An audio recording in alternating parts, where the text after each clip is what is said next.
2021 금융소비자 의식 수준 조사 제2부 금융회사 만족 수준 비교를 시작하도록 하겠습니다. 네, 첫 번째 테마는 은행의 경쟁력 비교입니다. 네, 이런 경쟁력을 비교하기 위해서 NPS 척도를 사용하였습니다. 제가 설명드리겠습니다. NPS는 Net Promoter Score라고 아까 설명드렸고, 2003년에 베인 앤 컴퍼니의 컨설턴트가 만든 방법이고, 점수를 계산한 다음에 그 점수가 어떤 의미인가를 해석하는 기준이 있는데요. 점수가 0점이라고 하는 것은 이 서비스 또는 이 기업에 대해서 만족하는 사람과 만족하지 않는 사람의 비중이 같다라는 거고, 이거는 노멀 또는 에버리지라고 분류를 합니다. NPS 점수가 0부터 30이면은 굿, 괜찮다, 이렇게 보여지고요. 30 이상 가면 그레이트, 아주 훌륭한 그 상태에 있는 거고, 70 넘어가면 아주 엑셀런트하다라고 평가를 하고 있습니다. 반면에 NPS가 마이너스로 나올 수 있거든요. 마이너스라고 하는 거는 불만족한 고객층이 만족한 고객층보다 많다는 뜻이거든요. 그러면 0보다 낮은 숫자가 나오면 이거는 개선이 필요하다 이렇게 얘기를 하고요.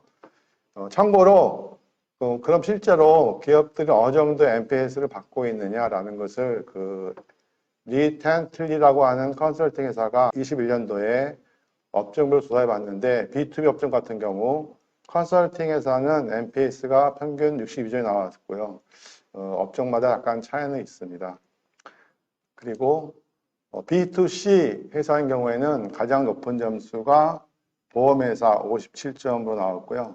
보험회사가 아닌 다른 금융서비스 56점, B2C 회사 같은 경우는 이렇게 조사가 되었고요. 은행하고 빅테크 NPS를 비교해 본 자료가 있어서 소개해 드리겠습니다. 크리어운 회사가 조사한 자료인데요. 체이스 등 금융사들 NPS는 마이너스인데 비해서 애플 등 테크 기업의 NPS는 플러스이고 그 플러스인 정도도 표에 나와 있는 4개사는 전부 50이 넘는 높은 수준의 NPS를 보이고 있는 점이 특이한 현상입니다. 그리고 또 하나의 자료가 있는데요. FXC 인텔리전스라는 그 회사가 조사한 자료인데 비교한 거는 전통적 은행과 챌린저 뱅크, 새로운 디지털 뱅크가 어떻게 다른가인데 두 가지 축이 있죠. 하나는 NPS가 축이 있고 하나는 이제 그 서비스에 대한 가격의 축이 있는데 바람직하기로는 NPS가 높고 가격이 낮으면 좋나요? 그렇죠. 이게 이 섹터인데 이제 보면 전부 속해 있는 이 그룹 속해 있는 것들은 N26, 몬조 등 디지털 뱅크이고 전통은행은 NPS 낮으면서 가격은 높은 이런 상태에 있습니다. 이런 상태가 아마 우리나라도 비슷하게 조사가 되었거든요. 앞으로 금융산업에 어떻게 영향을 미칠까 상당히 궁금합니다. 네, NPS에 대해서 자세한 설명을 해주셨는데요. 네, 본격적으로 은행의 경쟁력을 비교한 영상을 시작해 보도록 하겠습니다. 먼저 은행의 고객 점유율입니다. 여기서 보시는 하늘색 막대 그래프가 보이시죠? 네, 이것은 9개 은행에 대해 해당 은행을 이용하는 고객 수를 나타낸 것입니다. 그리고 파란색은 이제 이 해당 은행을 주거래로 이용하는 그 고객의 비율을 나타낸 것이고, 꺾은 선 그래프는 은행 고객 중에 주거래 고객의 비율을 나타낸 것입니다. 이런 표를 봤을 때 한 가지 궁금한 점이 있었는데요. 단순히 고객을 많이 보유한 것과 주거래 고객으로 보유한 순위에 좀 차이가 보였습니다. 예를 들어 카카오뱅크는 고객 수는 두 번째로 가장 많이 보유하고 있는 반면 주거래 고객의 비율이 다소 낮게 나타났는데요. 왜 이러한 결과가 나왔을까요? 제 생각에는 첫 번째는 카카오뱅크의 업력이 짧다. 그래서 지금은 주거래은행으로 되어 있지 않지만 이 굉장히 많은 고객들이 주거래은행으로 넘어올 가능성이 크지 않을까 이런 생각하게 되고요. 두 번째는 카카오뱅크가 서비스하고 있는 금융 서비스의 그 영역이 기존 은행보다 좀 좁기 때문에 아무래도 이제 주거래 같으면 여신, 수신, 외환 이런 것들을 다 이제 같이 이용하는 은행을 삼을 텐데 카카오뱅크 상대적으로 그런 상품의 라인업이 좁기 때문에 그런 한계가 있지 않나 생각이 듭니다. 그렇지만 짧은 업력에도 불구하고 그런 핸디캡에도 불구하고 카카오뱅크가 이런 숫자가 보인다는 것은 상당히 주목할 만하다 라고 판단합니다. 저는 또 한 가지 이 표를 보면서 우리나라를 대표한다고 할 수 있는 국민은행과 신한은행을 조금 비교해서 봤는데요. 꺾은선 그래프를 보면 신한은행이 국민은행에 비해 주거래 고객 비율이 좀 더 높다는 것을 알 수 있습니다. 혹시 신한은행이 어떠한 강점이 있어서인지 네, 좀 궁금했습니다. 신한은행이 지금 43.9죠? 네. 주거래 비율이 고객 중에서. 그다음에 국민은행은 41.7. 사실은 이 두 개가 굉장히 유의미하게 엄청난 차이다라고 얘기하기는 어렵고요. 굳이 의미를 준다면 국민은행 통장증을 하나 갖고 있지 않을까라는 그런 좀 보편성이랄까. 그런 점에서 국민은행 통장의 보유자의 저변이 좀 넓다라고 볼 수 있는 거고요. 저는 그거 위에 뭐 특별히 신한은행의 주거래 비율이 어떤 유의미한 차이에서 이렇게 높다. 이렇게 이 표만 가지고 얘기하기 네. 쉽지 않아요.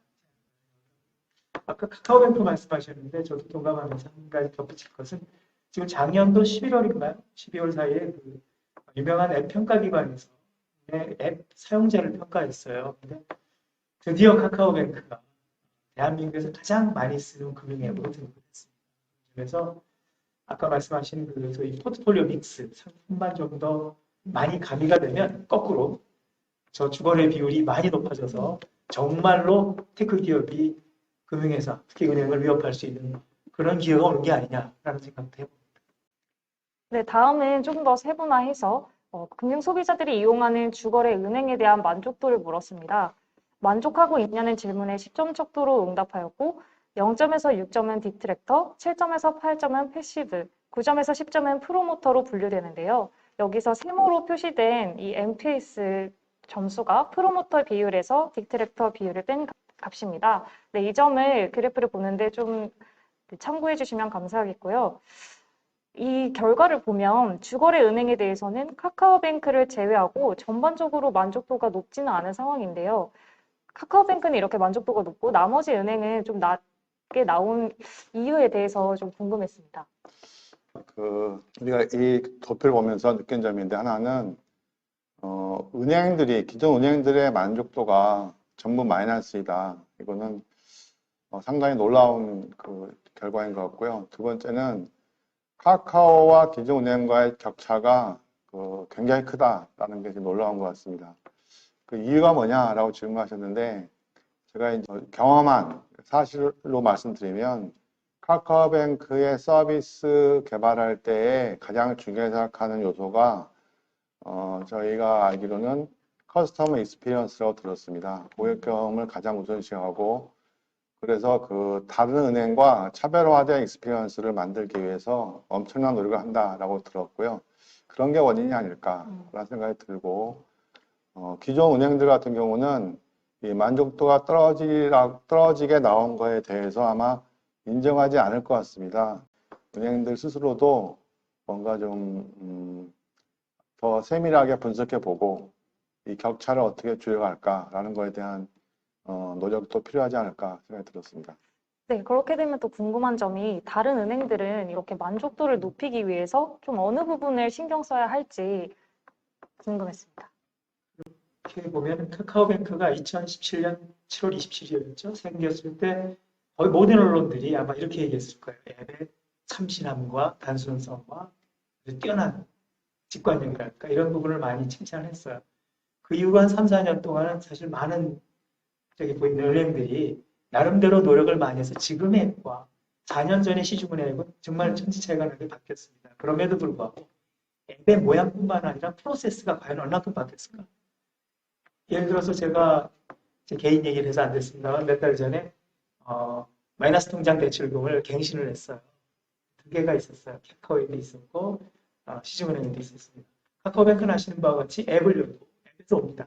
다음 달 안에 갱신을 하라고 오면 앱을 열어서 정말 간단하게 내는 것도 없어요. 서류를 내거나 지점을 가거나 심지어 전화 한 통 할 이유가 없이 그 앱에서 프로세스를 그대로 따라가면 정말 몇 분 안에 2, 3분 안에 다 클리어됐고 거기에 대한 피드백이 바로 옵니다.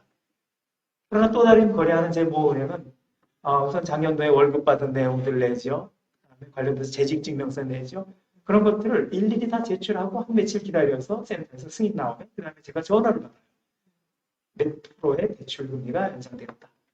이게 굉장히 큰 차이가 나는 거예요. 모양만 L이 비슷하느냐와 저희 프로세스 실무 전체가 이 모바일 디지털 시대에 맞게 특화됐느냐 이런 점은 아마 무늬만 비슷한 결과가 아닐까. 그런 점에서 시중은행들이 이 모바일 온라인 쪽에서는 정말 프로세스, 우리가 CX라든가 뭐 여러 가지 얘기를 하지만 프로세스에 대해서 한번 다듬어 볼 필요가 있을 거고요.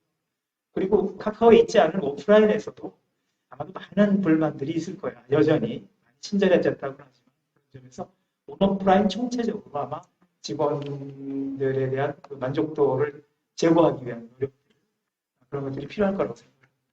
네. 신뢰도에 대한 응답 결과를 보면 만족도와는 달리 조금 긍정적인 응답을 얻은 은행들이 절반에 해당하는데요. 대부분 은행이 고객들에게 신뢰는 주고 있다라고 이해할 수 있을까요? 저는 조금 저 표를 달리 해석을 했어요. 네. 저게 과연 은행들 자체의 어떤 신뢰도 때문에 오는 것일까? 그게 아니라 소위 우리나라에서 가장 큰 은행, 신한이나 국민이나 이런 그 대형 금융기관이죠. 금융회사가 아니라 금융기관이 주는 어떤 안전성과 그런 릴라이빌리티, 뭐 그런 신뢰인 것이지 어떻게 보면은 우리가 보통 생각하는 그 신뢰도에 대한 다를 수 있다. 위상에서 오는 신뢰도라고 생각해요. 은행이 잘해서 저 점수가 높았을까? 은행이 들으면 독을 맞을 일이 있을지만 저는 개인적으로 그런 생각이 들었습니다. 저는 만족도는 카카오 높을 수 있겠다 예상은 했었는데, 신뢰도만큼은 기존 은행이 카카오보다 높지 않을까 생각했었거든요. 왜냐하면 아무래도 카카오가 내부의 거버넌스나 아니면 그 컴플라이언스나 이런 것들이 이제 아무래도 은행으로서 업력이 작기 때문에 소비자들을 충분히 보호할 만한 장치를 하고 있을까. 그런 것들은 좀 미흡할 것이다 생각했는데, 신뢰도마저도, 물론 신뢰도는 아까 그 만족도보다 차이는 작지만 카카오 1등 하고 있다는 거는 고객의 마음을 얻고 있다. 그런 점에서 이게 놀라운 결과이다 생각이 들고요. 이게 은행 간의 차이가 작다고 볼 수는 없을 것 같아요. 높은 은행과 낮은 은행으로 두 그룹 분류가 되는데, 이 디지털 시대의 금융의 경쟁을 가져가려면 신뢰도가 아까 처음에 그 일부에서 본 것처럼 금융기관 선택의 첫 번째 기준이기 때문에 신뢰도에 대해서는 노력을 해야 되겠다. 몇몇 은행들은 생각을 해봅니다. 네. 이번 결과를 보시면 금융 소비자들은 주거래 은행에 대해 계속 이용 의향이 상당히 높게 나타났는데요. 주거래 은행을 바꾸기는 사실상 좀 어렵다라는 생각이 들었습니다. 이에 대해 이런 해석을 할 수 있는 것인지 혹은 또 다른 원인이 있는지 궁금했어요. 계속 이용 의향도가 저는 그 예상하기로는 카카오뱅크보다 기존 은행이 높지 않을까 예상했었거든요. 왜냐하면 계속 주거래 은행으로 이용하기 위해서는 그 은행이 제공하는 서비스가 내가 필요한 서비스를 다 제공해 줘야 될 텐데 그 한계가 있기 때문에 아마도 주거래 은행만큼은 바꿀 것이다 생각했는데 결과 이렇게 나온 거는 저는 굉장히 놀랐고 카카오뱅크가 상관왕을 했는데 굉장히 시사점이 크다 이렇게 생각합니다. 덧붙여서 말씀드리면 카카오뱅크를 주거래로 이용하는 고객은 아마도 카카오뱅크가 제공하는 단순 예금, 입출금 이런 정도를 주로 사용하는 계층이거나 아니면 그런 어떤 연령층이든가 그게 많을 가능성이 커요. 그래서 나는 이 정도면 충분하다라고 생각하고 지금 현재 제한된 서비스 때문에 계속 이용도가 떨어진다든가 이런 건 아니고 지방은행이 저렇게 높은 것은 아까 대표님께서 말씀하셨지만 저건 아마도 우리 지역의 은행이라는 애향심이 작용을 한 거라고밖에 볼 수가 없을 것 같아요. 그다음에 이제 은행별로 편차가 있는 점도 좀 눈여겨봐야 되는데 아까도 마찬가지였지만 이 만족도에서도 그렇고요.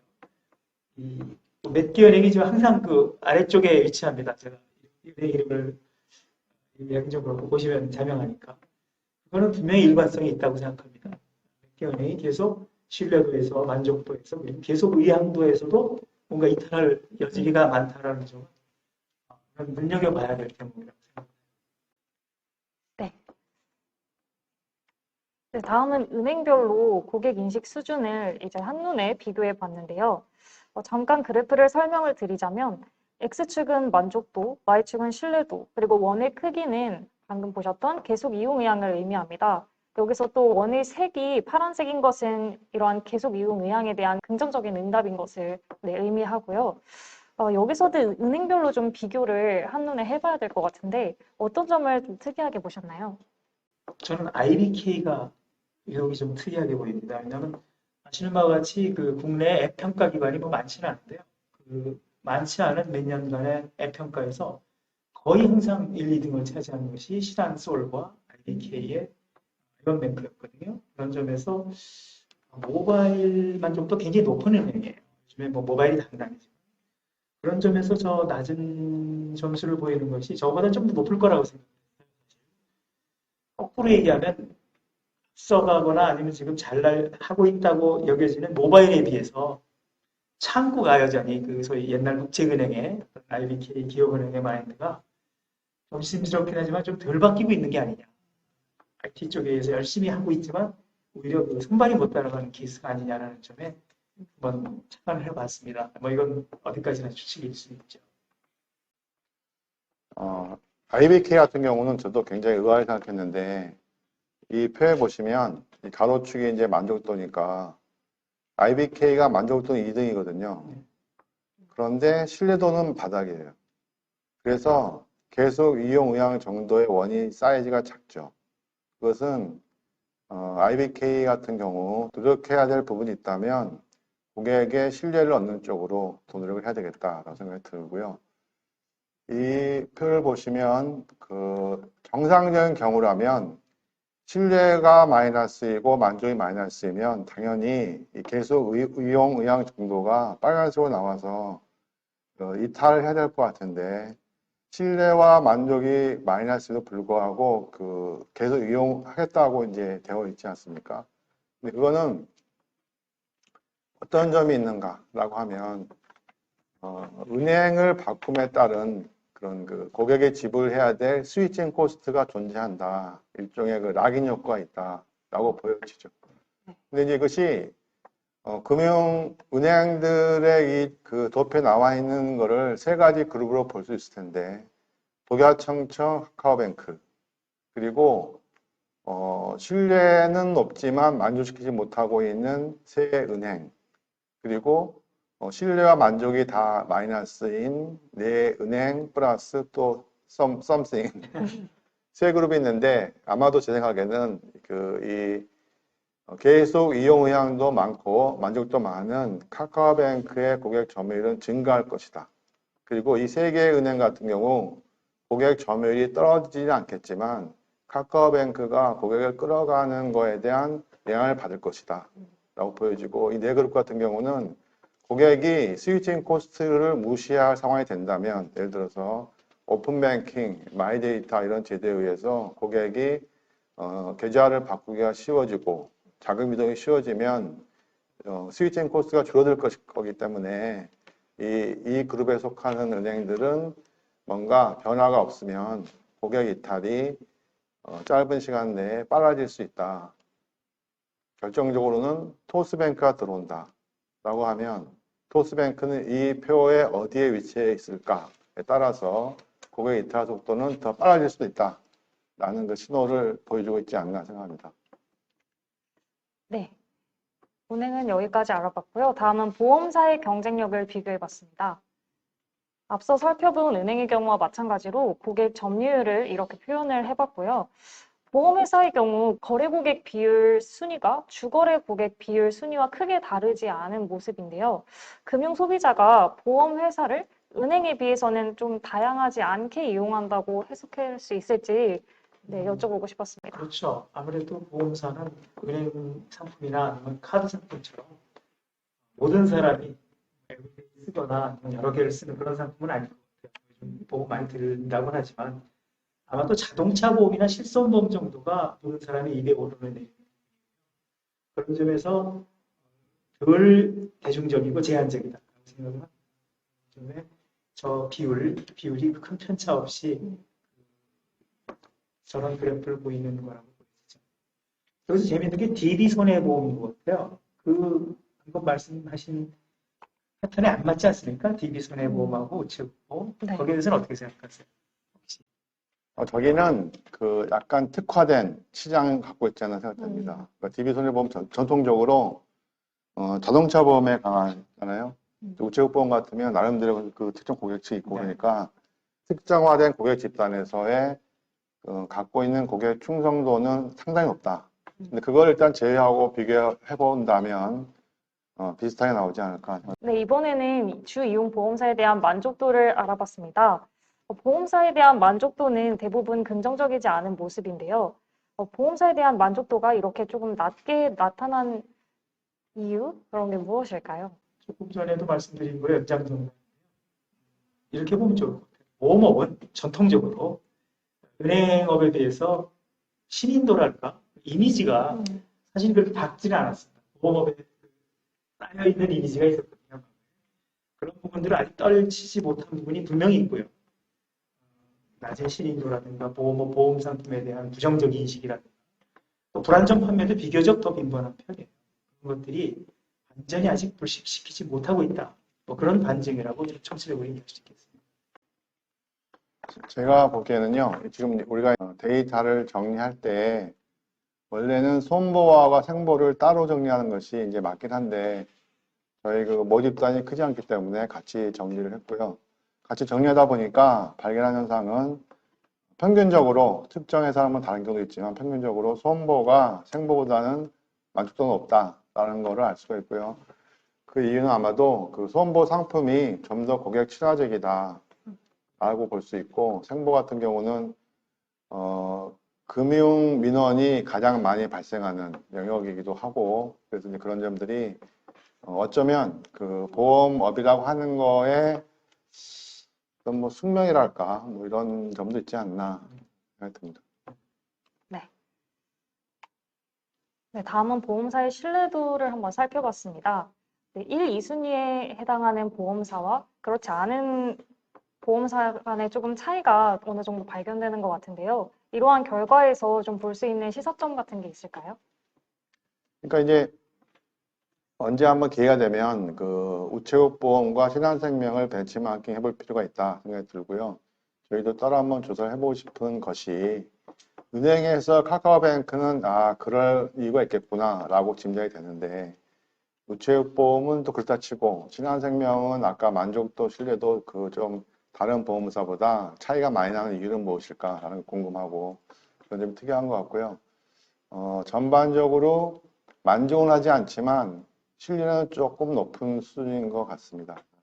그런 점은 금융 소비자들의 보험회사에 대한 기대치가 반영되어 있지 않나 생각합니다. 우체국 보험에 대해서는 제가 듣기로는 실손보험을 굉장히 소비자들에게 유리하게 하는 부분이 있어서 이런 부분이 아마 긍정적인 영향을 주지 않았을까 이런 생각도 들고요. 뭐 국가에서 운영하는 어떤 신뢰도일 수도 있겠고요. 신한생명의 경우에 분명히 다른 보험사에 비해서 차별적인 어떤 신뢰도를 보이는 점은 분명하고요. 거꾸로 다른 대형 보험사들을 포함한 그 보험사들의 신뢰도가 굉장히 낮은데 아까도 말씀드렸지만 그 보험업의 어떤 특성도 있겠지만 이 보상 처리 절차에 대해서 상당히 많은 불만들이 아직도 많아요. 그래서 이런 어떤 보상 절차의 투명성이라든지 신속성 이런 피드백들이 아직도 보험사에 대해서 못 믿겠어. 은행에 비해서 보험사는 0. 이런 기분에 부정적인 인식들이 총체적으로 다 영향을 미친 거라고 볼 수 있고요. 특히 몇몇 회사가 낮은 것은 몇몇 회사에서 아마 여러 가지 공범 원인을 오히려 따져봐야 될 일이 아닐까.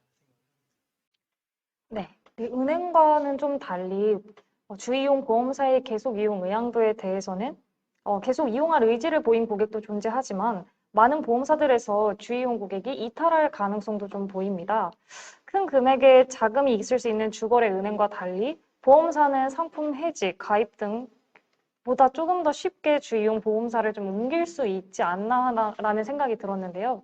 이렇게 해석해봐도 될지. 당연합니다. 왜냐하면 마시는 바와 같이 생명보험 몇 년 넣어도 환급금이 거의 제로에 가까울 수도 있고요. 상품에 따라서는 반을 받기 위해서는 뭐 한 10년 가입해야 되고 하는 분명한 불이익이 있기 때문에 가입 초기가 아니면 아마도 쉽게 이왕 가입한 생명보험사를 바꾸기는 어렵지 않을까 생각을 하고 거꾸로 얘기하면 손해보험, 우리가 매년마다 갱신하는 자동차 보험 같은 경우에는 그때그때 우리가 체리 피킹을 하지 않습니까? 이번에는 DB로 했다가, 이번에는 하나로 했다가, 그런 점에서 분명히 생보하고 손보의 성격상의 차이는 있지만, 이런 것들이 영향을 미칠 수 있겠다. 표에 그런 부분들이 보여진다고 볼 수 있습니다.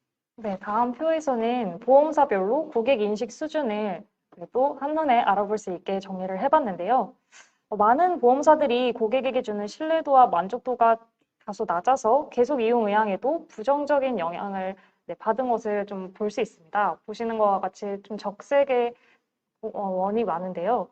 여기에 속하는 보험사들이 이쪽 일사분면이죠. 이쪽으로 좀 우상향하기 위해서는 어떤 노력이 필요할지 좀 궁금했습니다.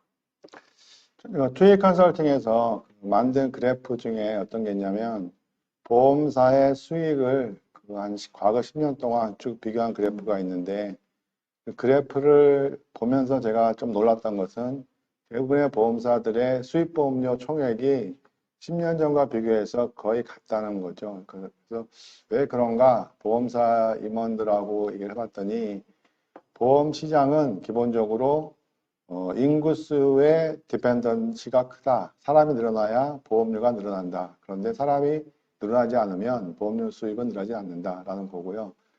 그런 상황에서 현재 보험 시장이 거의 포화되어 있어서 새로운 보험료를 받을 수 있는 그런 어떤 가능성, 기회가 없는 상태이기 때문에 보험사들이 집중적으로 노력하는 부분은 효율성이라고 합니다. 효율성. 효율성을 추구하다 보면 아무래도 어떤 그 고객 만족은 좀 도입이 될 수가 있다. 이런 점이 이제 이 원인이 아닐까 생각 들고 한 가지 더 강조하고 싶은 거는 이렇게 그 보험료 시장 전체가 증가하지 않고 보험사가 먹을 수 있는 파이는 정해져 있고 그 파이를 가지고 그 플레이어들도 상당히 작지는 않잖아요. 은행에 비해서. 그럼에도 불구하고 카카오나 네이버나 토스가 보험에 진출을 하는 이유가 무엇일까? 보험 시장이 계속 커지거나 이런 것도 아닌데 왜 진출하려고 할까라는 거에 답이 어느 정도 여기에 있지 않나. 그러니까 보험사의 그 경영진들 얘기를 들어보면 조금은 그 마음을 놓고 있는 부분이 뭐냐면 은행은 오픈 뱅킹 때문에 아까 말씀드린 그 스위칭 코스트가 점점 줄어들고 있다. 그런데 보험은 예를 들어 보험 갈아타기 이런 서비스가 불가능하다. 보험 상품 비교하는 그런 서비스도 있지만 모든 보험 상품이 그 어떤 보험의 특성이 다르기 때문에 A보험에서 B보험 바꾼다는 것은 가능성이 크지 않다.